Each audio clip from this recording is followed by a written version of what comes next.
देखिए, उनका विरोध तो कोई समझ से बिल्कुल परे है, बल्कि विपक्ष को तो इसका स्वागत करना चाहिए। भाई, उस बिल में क्या है? इतना ही तो है उस बिल में जो ये कह रहे हैं कि अगर किसी भी व्यक्ति को, खास करके जो महत्वपूर्ण पदों पर जो बैठे हुए सरकार में जो लोग, अगर उनकी गिरफ्तारी हो जाती है, वो जेल चले जाते हैं और 30 दिनों के अंदर उनका अगर बेल नहीं होता है तो पद से स्वतः ही वो मुक्त समझे जाएंगे।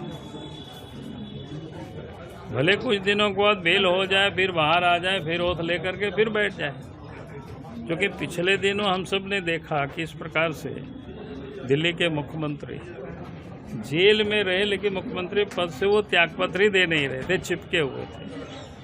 तब ये महसूस हुआ, हम समझ रहे हैं कि देश को, कि संविधान निर्माताओं को उस समय पता नहीं था कि भारतवर्ष में ऐसे भी नेता होंगे, इतनी भ्रष्ट भी होंगे और पतित भी होंगे, जेल जाएंगे तो लोग लाज भी नहीं, उनको त्यागपत्र भी नहीं देंगे।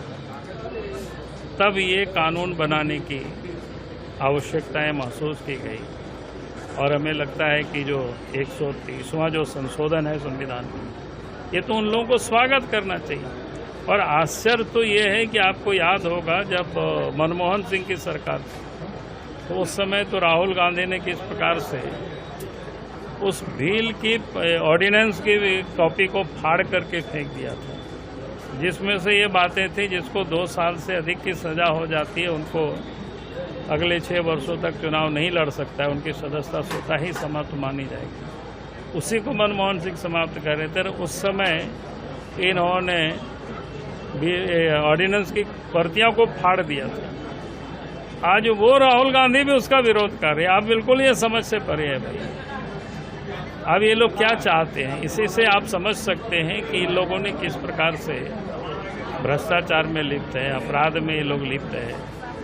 नहीं तो इसका कोई मतलब नहीं है विरोध करना है। तो हमें लगता है देश भर में जिससे भी आप पूछेंगे, हर लोग ये इसको स्वागत करेंगे इस बिल की।